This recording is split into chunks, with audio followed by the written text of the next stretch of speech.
कि कल की क्लास में हमने क्या पढ़ा था, याद कीजिए कि जल का आयतन कितने डिग्री सी पर अधिकतम था? 4 डिग्री सी पर। कितना डिग्री सी पर आयतन न्यूनतम था? आयतन और इधर क्या था? ताप। आयतन कितना डिग्री सी पर न्यूनतम था? 4 डिग्री सी पर। घनत्व तो कितना पर महत्तम था? कितना पर? 4 डिग्री सी पर घनत्व तो क्या था? क्या था? महत्तम था। घनत्व तो 4 डिग्री सी पर क्या था? महत्तम था। अब ध्यान देना, आयतन कितना डिग्री सी पर न्यूनतम? 4 डिग्री। और घनत्व तो कितना डिग्री सी पर महत्तम? 4 डिग्री सी पर। डिग्री सी पर ना, तो लड़का को जैसे मिलता है H2O का अधिकतम घनत्व तो कहता है 4 डिग्री फ़ारेनहाइट। आंसर। ये मामला हो जाता है चला गड़बड़, क्योंकि यहां फ़ारेनहाइट है और यहां क्या है? Degree c. अब 4 डिग्री घनत्व तो महत्तम होता है, अधिकतम होता है 4 डिग्री सी पर, लेकिन 4 डिग्री सी है। यहां ऑप्शन में क्या दे दिया है? 4 डिग्री फ़ारेनहाइट। तो आपको बदलना होगा। बदलने के लिए फॉर्मूला लगाना होगा, C - 0 बटा 100 - 0 F - 32 अब बटा 212 - 32। यहाँ डिग्री सी के जगह पर 4 देना होगा। 4 - 0 है तो 4 अब बट्टा 100 बराबर F - 32 अब बट्टा 180। 1010 गया। बोलो रे। 18 चौका 72। F बराबर कितना आ जाएगा? 39.2 डिग्री फ़ारेनहाइट। तो यहाँ आंसर ये होगा, ना कि ये होगा। समझ में आया कि नहीं? जल्दी से लिख। हड़बड़ा के मारिएगा तो कितना डिग्री सी मार दीजिएगा? 4 डिग्री सी।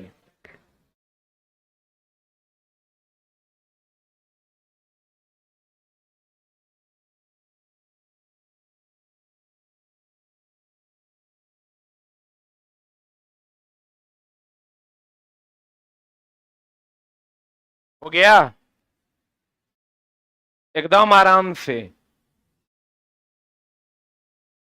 99% बच्चे इसमें गलत करते हैं। वो 4 डिग्री सी देखते हैं, नहीं है डिग्री सी नहीं देखते हैं, हम मार देते हैं आंसर। बढ़े? अरे बढ़े। इसको सॉल्व कीजिएगा। आ रहा है ना इतना? 39.2। अगला पर चलते हैं। यदि जल को 10 से 0 तक ठंडा किया जा रहा है तो आयतन घनत्व तो दोनों की बात कर रहा है। कल हम पढ़ाए थे, आपको याद है? ये कितना डिग्री सी? इधर आयतन है कि घनत्व है? अगर ऐसा लेंगे तो ये कितना डिग्री सी? इधर आयतन है कि घनत्व है? तो भैया कितना से कितना कह रहा है? 0 से कितना? 10। ये 0 डिग्री सी है, ये 0 डिग्री सी है। और 0 से कितना कह रहा है? 10 डिग्री सी। बताओ क्या होगा? 0 से 10 कह रहा है, 10 से 0 कह रहा है, तो पहले घटेगा फिर बढ़ेगा आयतन। जल का आयतन 4 डिग्री सी तक कम होगा फिर बढ़ेगा। तो 10 से 0 कर रहा है, इधर से बढ़ना है, तो 4 तक पहले कम होगा और फिर बढ़ेगा। सही है कि गलत? यही मारना है। अगला देख लो।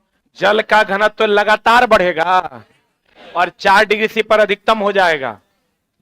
10 से जब करेंगे तो लगातार बढ़ेगा और 4 डिग्री सी पर अधिकतम हो जाएगा। आएगा दिया जल का घनत्व तो लगातार घटेगा। घनत्व तो घटेगा रे। 10 से 0 जा रहा है, 0 से 10 नहीं आ रहा है, 10 से 0 तो लगातार बढ़ेगा कि घटेगा? तो कह रहा है जल का घनत्व तो लगातार घटेगा, 10 से 0 की ओर जाएंगे तो बढ़ेगा ना। ये गलत है। और जल का घनत्व तो 4 डिग्री सी पर घटेगा फिर बढ़ेगा। 4 डिग्री सी पर घनत्व तो घट रहा है कि बढ़ रहा है? ये तो गलत ना है। अब कुछ लोगों को इस पे डाउट होगा कि जल का घनत्व तो लगातार 4 डिग्री सी पर लगातार बढ़ेगा और 4 डिग्री सी पर अधिकतम हो जाएगा। ये आधे है। ई कह रहा है 10 से 4 तक लगातार बढ़ेगा और 4 पर अधिकतम होगा। ये आधे आंसर है। हमको जाना 10 से कहां तक है? 0 तक। तो 10 से 0 तक देखो ये जाएगा। जल का आयतन 4 डिग्री सी तक 10 से 0 आ रहे हैं, 4 डिग्री सी तक क्या होगा? कम और फिर बढ़ेगा। नहीं समझ में आ रहा है? करे आश्चर्य भरी निगाहों से क्यों देख रहा है? हमको चला हम थोड़ा हर जगह से बचाने के जुगाड़ में हैं। कि जहां जहां अगर तुम नहीं फंसोगे तो बच जाओगे। तो नहीं फंसोगे कैसे? तो बहुत लोगों को ये स्टेटमेंट भी सही लगेगा, ये भी सही लगेगा। हमको क्वेश्चन कर रहा है 10 से कहां तक जाने के लिए? 0। तो हमको 10 से 0 आना पड़ेगा। जो आंसर 10 से 0 आएगा वही उत्तर हो जाएगा। आप देखिए, ये कह रहा है जल का घनत्व तो लगातार बढ़ेगा, बहुत बढ़िया बात है। 10 से 4 तक लगातार बढ़ेगा, 4 डिग्री सी पर अधिकतम हो जाएगा। लेकिन ये 0 तक गया कहां? क्वेश्चन तो 10 से 0 कह रहा है। बोलिए। आई कह रहा है जल का आयतन 4 डिग्री सी तक कम होगा, बहुत बढ़िया, कम होगा और फिर बढ़ेगा। सही है। तो वो जो आप घटेगा बढ़ेगा डायरेक्टे मार देते हैं, उससे क्वेश्चन बनेगा नहीं। और जो डायरेक्टे आप 4 डिग्री सी मार देते हैं, उससे भी क्वेश्चन आपका बनेगा नहीं, मामला हो जाएगा गड़बड़। अगला आप देखो क्वेश्चन, मजा आया समझ के? अगर आप कंटेंट लवर होंगे तो समझ में आया होगा। अब देखो दोस्त मेरे, ये आपका नया थ्योरी है, जो बच्चे जुड़े हैं यहां से कंटिन्यू कीजिए। ये आपका नीचे है दिल्ली, और अधिकतर हम ये क्वेश्चन बताते हैं, एक बार बढ़िया से देख लो। शिमला, यहां का तापमान मान लेते हैं T1 है, और यहां का तापमान क्वथनांक क्या है? T2। तो आप एकदम क्लियर कॉन्सेप्ट रखिए कि नीचे से ऊपर जाने पर दाब का मान जो है घटता है, और दाब जब घटेगा ना तो क्वथनांक भी घटेगा, और क्वथनांक घटेगा मतलब जल्दी वाष्पीकृत होगा, अर्थात वाष्पन की दर कम बढ़ जाएगी कि घट जाएगी? वाष्पीकरण की दर क्या हो जाएगी? बढ़ जाएगी। रुक जा, हमने कहा नीचे से ऊपर जाने पर दाब घटता, दाब घटता तो क्वथनांक भी क्या होता है? घटता। क्वथनांक घटता मतलब नीचे अगर 100 डिग्री सी पर पानी खोलेगा तो ऊपर 60 पर खोलेगा, तो 60 पर खोलेगा, जल्दी जल्दी ना वाष्पीकृत होगा, तो वाष्पीकरण की दर बढ़ जाती है। यानी यहां अगर 100 डिग्री सी पर खोलेगा तो यहां 100 डिग्री सी से कम पर खोलेगा। बोलो हाँ। एक मिनट, इसको अच्छे से समझ लो। हमने कहा कि नीचे से ऊपर जाने पर, आपको यह पता है ना कि नीचे से ऊपर जाने पर समुद्र तल से ऊपर जाने पर दाब घटता है कि बढ़ता है? घटता है। और जब दाब घटेगा तो क्वथनांक भी घटेगा। क्वथनांक घटेगा मतलब यहां अगर 100 डिग्री सी पर दिल्ली में पानी खोलेगा तो यहां कितना पर खोलेगा? 100 से कम पर खोलेगा। अगर यहां T1 है और यहां T2 है तो T1 बड़ा होगा और T2 क्या होगा? छोटा। जल्दी से लिख।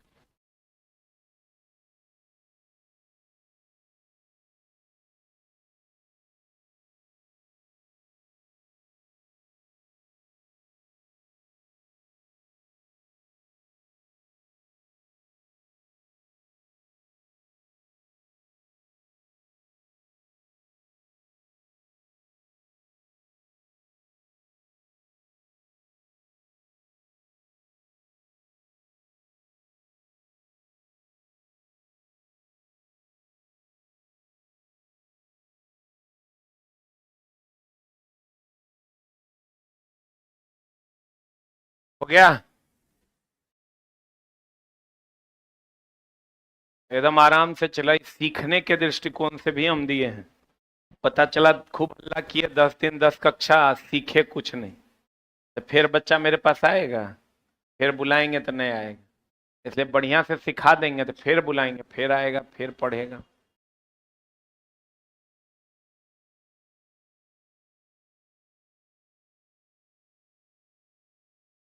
पढ़ें। आपके जीवन में चला कम से कम 100 फैक्ट्स हम डाल देंगे साइंस के, जो आपको बहुत मजबूत बनाएंगे। हो गया? अब बताओ, नीचे दिल्ली है कि नीचे शिमला है?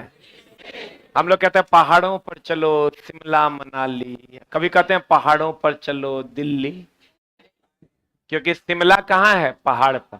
तो नीचे से ऊपर जाने पर दाब घटता है तो क्वथनांक भी क्या होता है? घटता है। वाष्पीकरण की दर क्या हो जाती है? बढ़ जाती है। वाष्पीकरण की दर बढ़ जाती है, जल्दी जल्दी वाष्पीकृत होगा कि धीरे धीरे? यहां अगर पानी 100 पर खोलेगा तो यहां कितना पर? 100 से कम पर। क्लियर? एक चीज ध्यान रखना दोस्त मेरे, पढ़ाते पढ़ाते पढ़ा ही देते हैं। वाष्पीकरण कभी पानी का किए हो? नहीं किए हो? वाष्पीकरण हर एक ताप पर होता है। पानी को कुछ मत करो, चढ़ा दो और तनी आग दो, भाप बन के उड़ना शुरू हो जाएगा। बोले हाँ, तो वाष्पीकरण हर एक ताप पर कि एक ताप पर? वाष्पीकरण हर एक ताप पर। बोले हाँ, वाष्पीकरण एक ताप पर कि हर एक ताप पर? अब बताओ, गर्मी में ज्यादा ना होगा तो वातावरण पर निर्भर करता है कि नहीं करता है? क्षेत्रफल थाली में ले लो और लोटा में ले लो, ज्यादा वाष्पीकरण कहाँ होगा? थाली में। तो भैया वाष्पीकरण क्षेत्रफल पर निर्भर, वाष्पीकरण क्षेत्रफल पर निर्भर कर, थाली में ज्यादा होगा कि कम करता है। क्वथनांक का नाम सुने हो? जैसे देखो, जल का क्वथनांक कितना डिग्री सी? 100 degree C. हर एक ताप पर होता है कि यह निश्चित ताप होता है? क्वथनांक का मतलब होता है खोलना, क्वथनांक का मतलब खोलना। ये निश्चित ताप होता है, जैसे जल का 100 डिग्री सी, जैसे टंगस्टन का 3380 डिग्री सी। लेकिन बताओ, किसी का वाष्पीकरण बिंदु आप जानते हैं? क्योंकि वो होबे नहीं करता, वो हर एक ताप पर होता है। जल्दी लिख।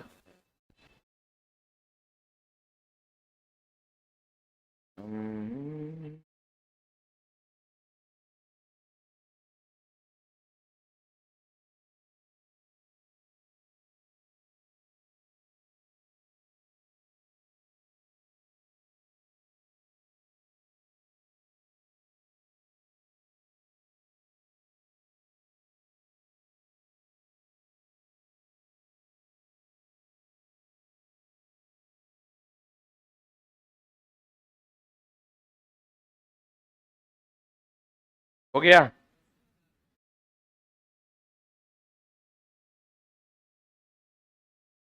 अरे हुआ, समझ में आया कि नहीं? वाष्पीकरण एक ताप पर कि हर एक ताप पर?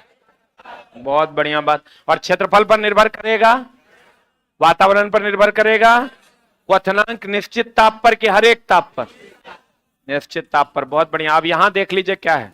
यदि दिल्ली T1 है, ये देखिए दिल्ली क्या है? T1। शिमला का क्वथनांक, और T2 शिमला का पानी का क्वथनांक है। तो बताइए आंसर क्या हो जाएगा? T1 बड़ा कि T2 बड़ा?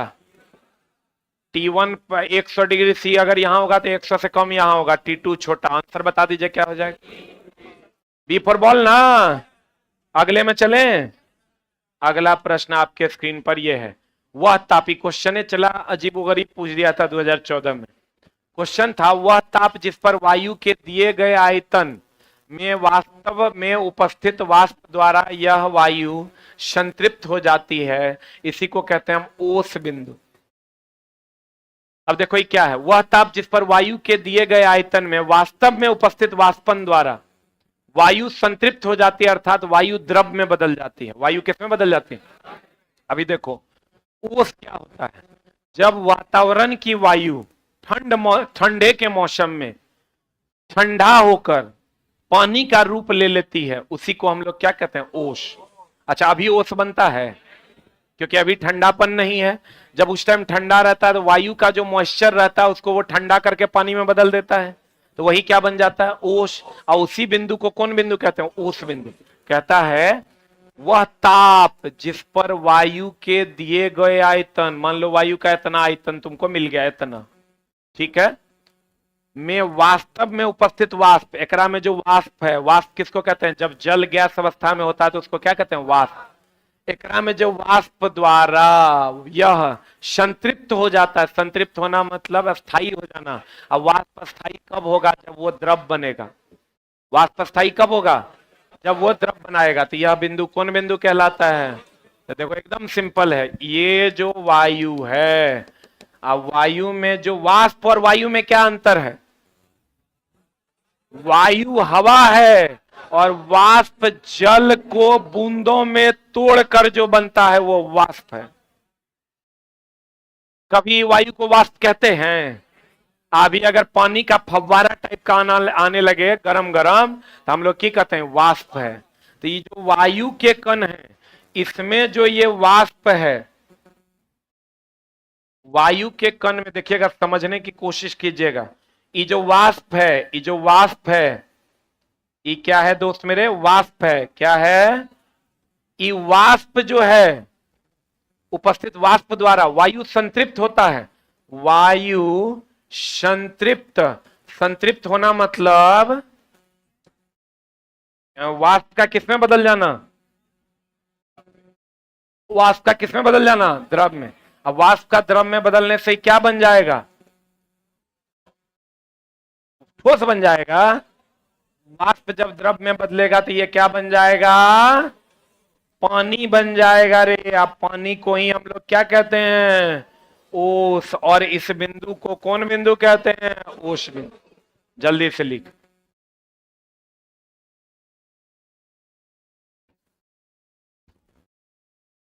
जब वायु, अब क्वेश्चन पूछेगा वायु संतृप्त हो जाएगा तो क्या होगा? तो कहेंगे वाष्प से किसमें बदल जाएगा? द्रव में। अब वाष्प से द्रव में बदल जाएगा और इसी बिंदु को कौन बिंदु कहते हैं? ओश बिंदु।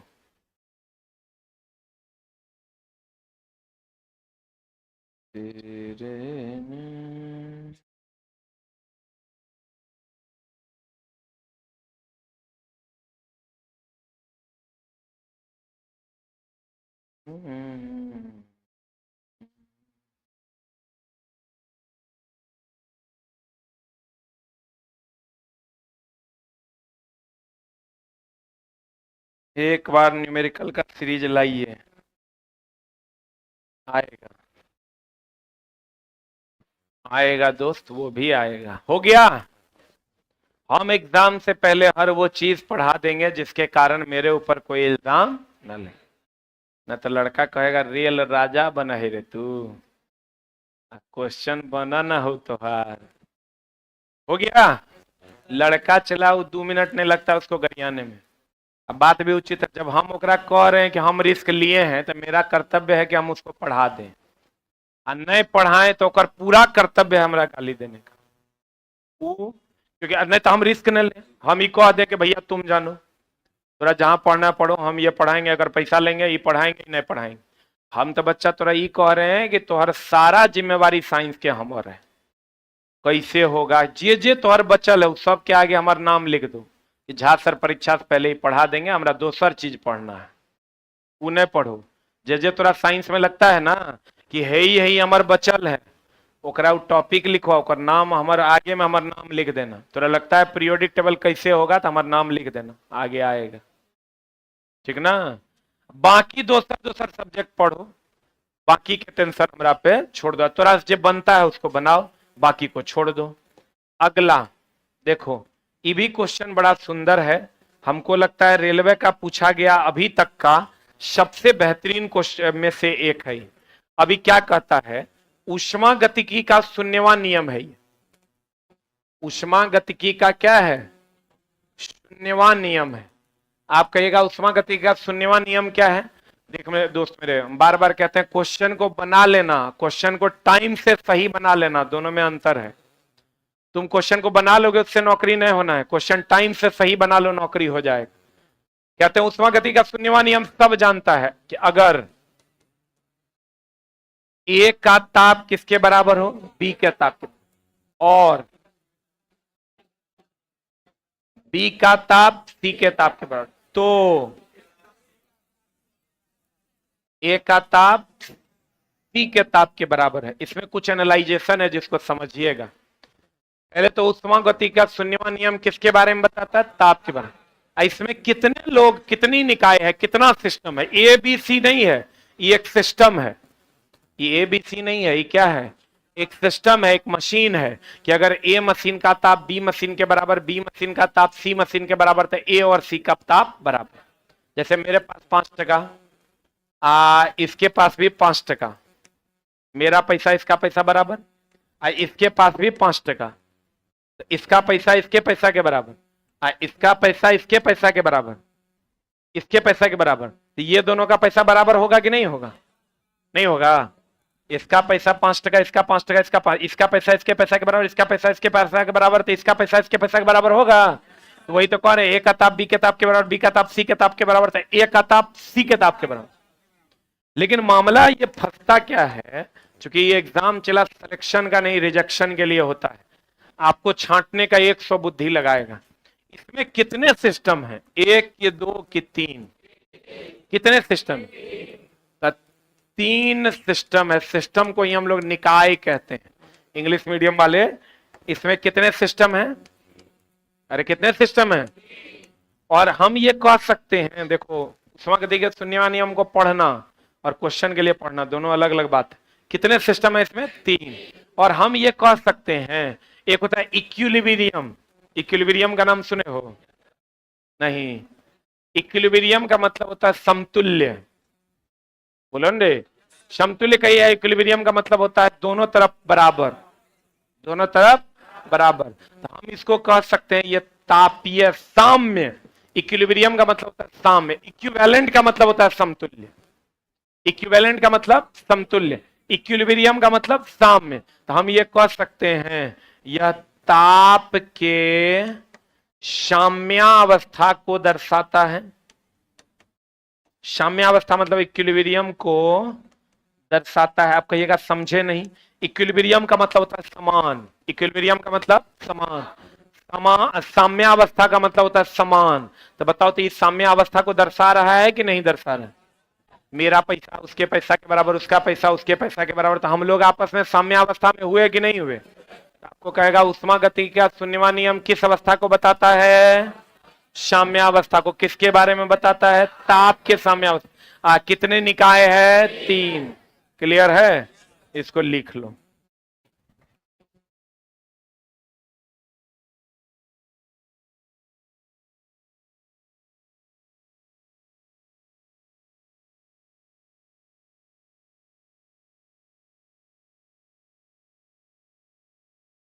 तेरे में जल्दी लिख।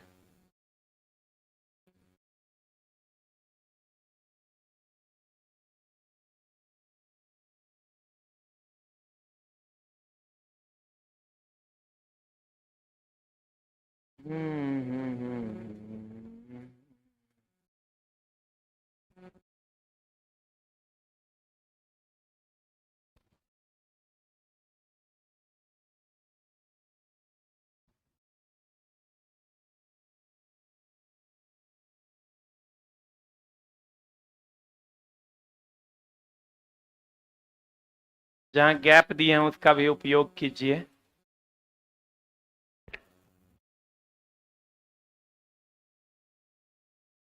चला एक आध दो क्लास बढ़ जाएगा, कोई दिक्कत ना। पक्का ना? हाँ, रेगुलर ही रहने दें। वाह, इतना उच्च विचार लाता कहाँ से रे? ये चला थोड़ा की लगता है कि मतलब कुछ टिक टिका दिया, कुछ थोड़ा पढ़ा रहे हैं। प्रॉपर कंटेंट जो तुम्हारे लिए जरूरी है वही पढ़ा रहे हैं, ताकि तुमको लगे हर क्लास मेरे लिए उपयोगी है। हो गया? अब आ जाओ दोस्त मेरे। कितने सिस्टम होंगे? कितने? सब एक दूसरे से साम्यावस्था में होगा। बहुत बढ़िया बात। अब पढ़ो। ऊष्मागतिकी का शून्यमान नियम यह बताता है दो प्रणालियां। अब देखो इसमें भी झोल है। दो प्रणाली तीसरे के साथ इक्विलिब्रियम में, जैसे मैं और ये, तब तुम। अगर कहें तो हम दोनों तुम्हारे लिए हैं। जैसे आपको हमको कह दे मेरे मम्मी पापा कि माँ और पिता तो बेटा, तो मेरे लिए वो दोनों हुआ कि नहीं हुआ? अगर वो दोनों है तो हम हैं। अगर ये ए बी के बराबर बी सी के बराबर है तो, अर्थात अगर ये दोनों है, ये दो है, तब तीसरा है। हाँ कि ना? मम्मी पापा हैं तो हम हैं। हाँ कि ना? वो दोनों हैं तब तीसरा है। तो कहते हैं, आप पढ़िएगा, तो उष्मागतिकी प्रणालियां सदैव एक दूसरे के साथ ऊष्मीय संतुलन में है। ये तो गड़बड़ कर दिया। दो एक दूसरे के साथ ऊष्मीय संतुलन में है, इसी कारण तीसरा भी है। ये तो गड़बड़ हुआ कि सही हुआ? यदि दो प्रणालियां उष्मा संतुलन में हो तो तीसरी प्रणाली भी उष्मा संतुलन में रहेगी। अगला भी पढ़ते हैं, इसे नहीं करो। फिर कहता है यदि दो प्रणालियां तीसरी प्रणाली के साथ ऊष्मीय संतुलन में नहीं है, इधर गया बोरा में। यदि दो प्रणालियां तीसरी प्रणाली के साथ ऊष्मीय संतुलन में हो तो वो एक दूसरे के साथ ऊष्मा संतुलन में होगी। हा, जब ये दो प्रणालियां आपस में ऊष्मीय संतुलन में हो तो तीसरी सब एक दूसरे के साथ ऊष्मीय संतुलन में होगी। कौन होगा? आप ज्यादा अप्रोप्रिएट कौन लग रहा है आप? बी कि डी? जब दो प्रणालियां, यहां तीसरी प्रणाली का जिक्र किया है, यहां तीसरी प्रणाली का जिक्र किया है। जब दो प्रणालियां ऊष्मा संतुलन में, तीसरी प्रणाली भी ऊष्मीय संतुलन में रहेगी? नहीं। जब दो प्रणालियां तीसरी प्रणाली के साथ ऊष्मीय संतुलन में हो तो वे एक दूसरे के साथ ऊष्मीय संतुलन में होगा। आंसर बताए, ए की बी की सी की डी? एक दूसरे के साथ न है हो। हम, मेरे मम्मी, मेरे पापा एक दूसरे के साथ ना संतुलित हैं कि अकेले अकेले संतुलित हैं? What is the answer? D for dog ना? आपको नहीं लग रहा अधिकतर बच्चा यहां भटक जाएगा? आप पिछला क्वेश्चन में आपको नहीं लग रहा था अधिकतर बच्चा 4 डिग्री फ़ारेनहाइट मार देगा? बोलन रे, वही सबसे चला तो रब बचाना है अगला। लेकिन जब नौकरी हो जाएगा ना, कहेगा इसके जाऊ क्या पढ़ाएगा, ओकरा पढ़ाने आता है, बाप पगला है वो जी। कौन कौन कमेंट्स करेगा जे हम कभी सपने में भी नहीं सोचे थे। चला, हमार तो हर जीवन में कोई योगदान नहीं है, हम मानते हैं, लेकिन तू, तेरे में समझने की कैपेसिटी है, इसीलिए हम इतना टफ चीज समझा पा रहे हैं। लेकिन ऐसा भी नहीं है कि साफे नहीं है, 1% हम करिए देंगे, थोड़ा सा लास्ट में मनवा लेंगे कि हाँ गुरुजी हमारा 5 गो क्वेश्चन हम ज्यादा बनाए इसलिए मेरा काम हुआ। अब गौर फरमाना, एक बात बताओ, तुम बताओगे? अगर मान लो ये बर्फ है, बर्फ है, बोलो रे, एकरा पिघला देते हैं, पिघला देंगे तो अगर हाइट घटेगा कि बढ़ेगा? एकरा में अभी कौन ऊर्जा होगा? हाइट है, एकरा में कौन ऊर्जा होगा? स्थितिज ऊर्जा। और बताओ, अगर ये पानी है, एकरा हम खौला देते हैं, तो खौला के नीचे जाएगा कि खौला के ऊपर जाएगा? तो कौन ऊर्जा होगा? कतिज ऊर्जा? ऊपर जाने के कारण कौन ऊर्जा होगा? Potential energy. हाइट के कारण इसमें कौन ऊर्जा होगा? Potential energy. ये हमेशा ध्यान रखना। गलन और क्वथन में गल रहा है, खौल रहा है, किस ऊर्जा की भागीदारी होती है? स्थितिज ऊर्जा की। लिख लो एक लाइन, गलन एंड क्वथन। क्वथन मतलब खौलना में पोटेंशियल एनर्जी की, काइनेटिक एनर्जी भी होता है खौलने में, लेकिन वो बहुत कम होता है, भागीदारी होती है।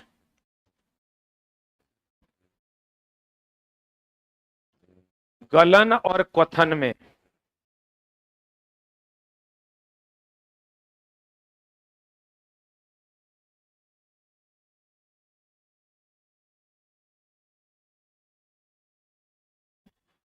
वो लड़का लिखता है, पागल कई प्रकार के होते हैं, आपके जैसे पागल की जरूरत है sir ji. I also want to be a पागल लाइक यू। वाह क्या बात। लेकिन ये पागल बनने के लिए मेहनत करना होगा। थोड़ा अगर मेहनत करना है, चला सब करी पगला है, समझ लो तू अपने जीवन में आगे बढ़ रहा है। अब पगला है करी मतलब नहीं एक नंगटे घूमने लगना। अब देखो, गलन एवं क्वथन में पदार्थ के अणुओं की कौन सी ऊर्जा होती है? कौन ऊर्जा? सही है। गलन एवं क्वथन में कौन सी ऊर्जा होती है? कौन ऊर्जा होती है? स्थितिज ऊर्जा। एक बात बताओ, चला हमने क्या सीखा है कि पोटेंशियल एनर्जी बराबर काइनेटिक एनर्जी बराबर। हम लोग सीखे हैं ना, क्या सीखे हैं कि अगर हाइट रहेगा तो पोटेंशियल एनर्जी, वेग रहेगा तो काइनेटिक एनर्जी। हाइट रहेगा तो क्या? Potential energy. अब वेग रहेगा तो क्या? Kinetic energy. ये तो हम लोग सीखे हैं कि नहीं? अरे हाइट रहेगा तो कौन ऊर्जा? Potential energy. वेग रहेगा तो कौन ऊर्जा? Kinetic energy. बोलो हाँ। एक बात बताइए चला जी, कि अगर क्वेश्चन पूछता है, ध्यान से समझना, कि हाइट रहेगा तो पोटेंशियल एनर्जी, वेग रहेगा तो काइनेटिक एनर्जी। अरे बोल लो, एक बात बताइए, आपके घर में, ध्यान दीजिएगा, नमक है 100 बोरा, कितना बोरा? चीनी है 5 दाना, 5 को दाना। तो आपको कहेगा आपके घर में क्या है? एक ऑप्शन नमक, एक ऑप्शन नमक, दूसरा ऑप्शन चीनी। क्या मारिएगा? कोई एगो चुनना है। नमक और चीनी दोनों भी ऑप्शन में रहेगा, तैयो चूंकि 500 बोरा अब 5 दाना है, तो नमक मारिएगा कि चीनी मारिएगा? क्योंकि चीनी निग्लिजिबल राशि, निग्लिजिबल परिमाण में। पता नहीं बुझा रहा है कि नहीं? नहीं बुझा रहा है। देखो बढ़िया से समझना, अगर हम हेलीकॉप्टर की बात करें, एक चलते हेलीकॉप्टर की हाइट है कि नहीं है? तो पोटेंशियल एनर्जी है, गति भी है ना, तो काइनेटिक एनर्जी भी है। बोले हाँ। लेकिन दोस्त मेरे, अगर चलते हेलीकॉप्टर में पोटेंशियल एनर्जी काइनेटिक एनर्जी दोनों ना, अगर मैं कहूं चलती गोली,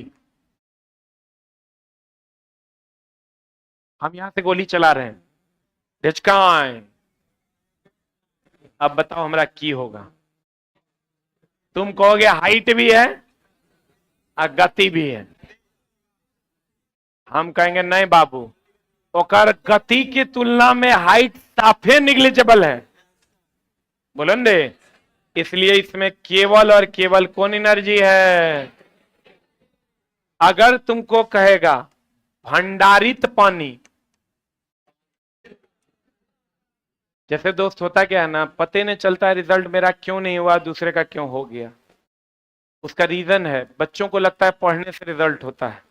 सच पूछिए तो पढ़ने से रिजल्ट होता है, लेकिन बहुत अच्छे तरीके से पढ़ने से रिजल्ट होता है।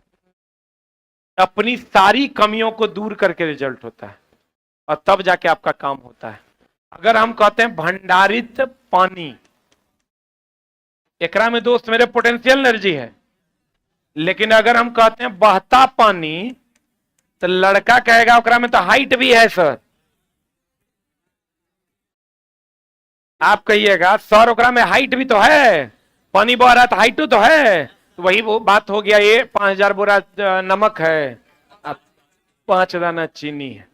बोलिए, तो एक्चुअल आंसर इसका क्या होगा? काइनेटिक एनर्जी की पोटेंशियल एनर्जी?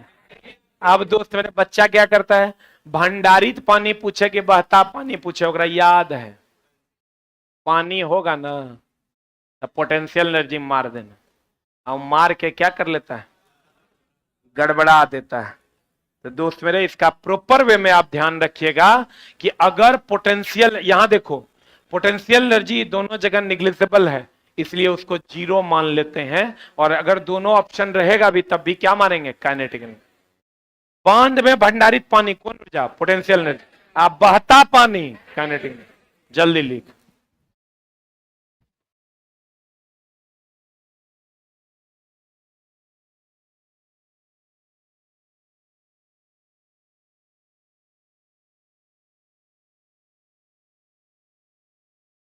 इंटर आईटीआई साथ में किया, ठीक है, काम तो कर लिया। इंटर आईटीआई साथ में क्या, सिर्फ आईटीआई की डिग्री लगाओ।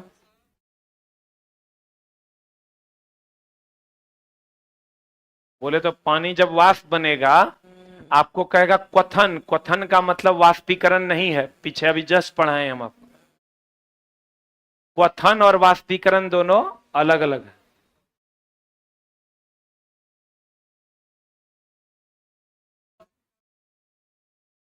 क्या क्या? जो गोरखा खड़ा है, हाँ बोलो। देगा ही नहीं। कभी तोरा देगा? निम्न में से कौन दूध देता है? आम, कटहल, लीची, अमरूद। तुम कहोगे दे देगा तब? अब अगर कोई माई बाप है, देगा वही ना चला जो दे सकता है। चूस चाट नहीं करो।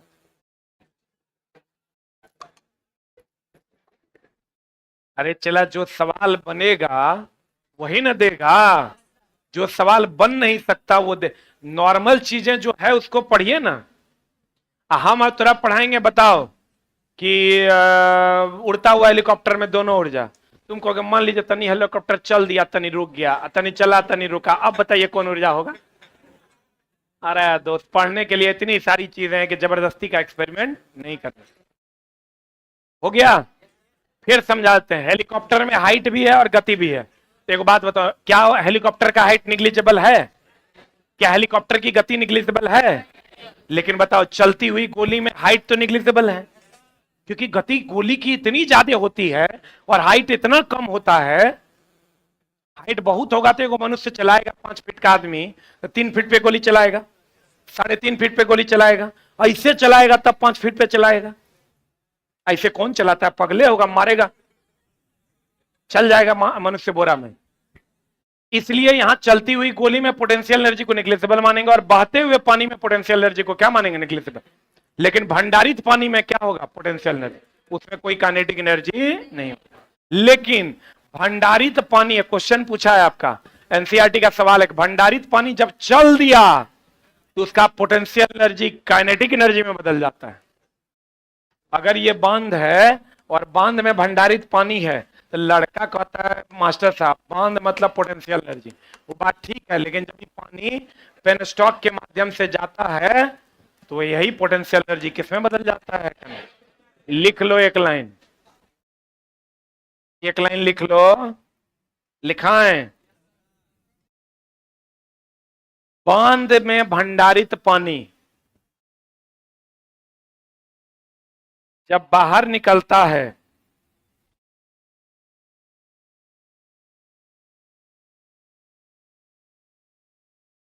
बांध में भंडारित पानी जब बाहर निकलता है तो स्थितिज ऊर्जा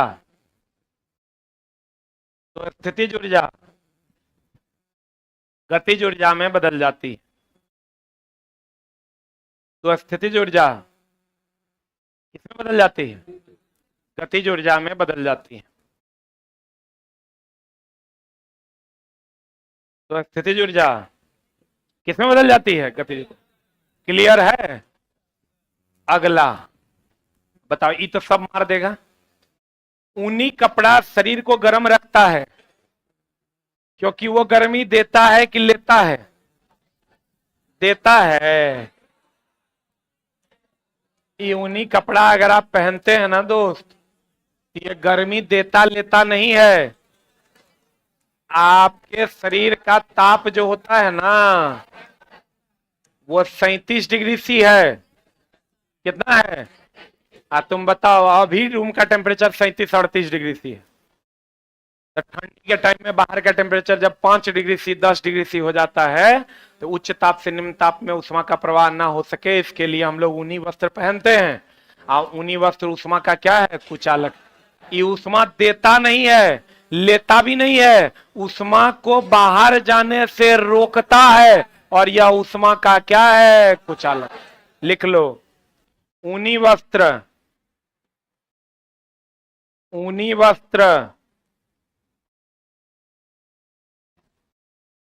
उष्मा का कुचालक है, इसलिए यह शरीर की उष्मा को बाहर जाने से रोका है।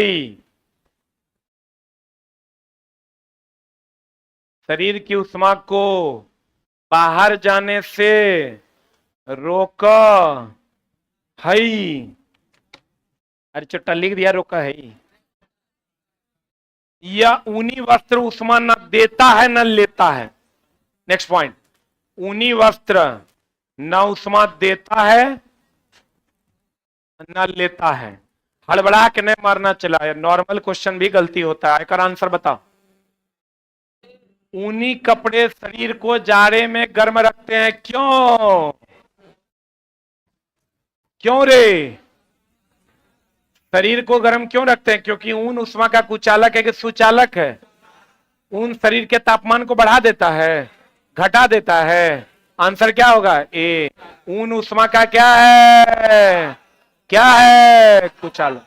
क्लियर है? बोलो ना रे। हाँ, पर्वत से गिरते हुए पानी में दोनों ऊर्जा होगा, पोटेंशियल भी और काइनेटिक भी। हाँ,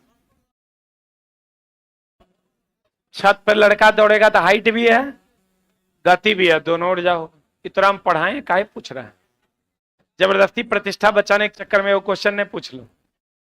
छत पर लड़का दौड़ेगा तो हाइट भी है, गति भी है। चला, जो अपवादित था वो हम तोरा पढ़ा दिए। जेकरा में फंसेगा तू, आ छोड़ो, उतना झोल झाल नहीं करना। गोली अब बहता पानी, काइनेटिक एनर्जी। बाकी सब जगह हाइट है तो पोटेंशियल एनर्जी, वेग है तो गतिज ऊर्जा, दोनों है तो दोनों ऊर्जा, और दोनों में से कोई नहीं है तो कोई ऊर्जा। अपवाद दुए गो है। चलती हुई गोली में कौन ऊर्जा? Kinetic energy. अब बहते हुए पानी में कौन ऊर्जा? Kinetic energy. चलती हुई गोली, काइनेटिक एनर्जी। बहते हुए पानी, काइनेटिक एनर्जी। चलती हुई गोली, काइनेटिक एनर्जी। बहता हुआ पानी, काइनेटिक एनर्जी। बाकी सब जगह जहां हाइट है पोटेंशियल एनर्जी, जहां वेग है गतिज ऊर्जा, दोनों है दोनों ऊर्जा, दोनों में से कुछ नहीं है कोई ऊर्जा। मान लो जमीन पर रखा हुआ पत्थर, ना हाइट है ना गति है, कोई ऊर्जा होगा? Thank you very much. आ जाइए सर।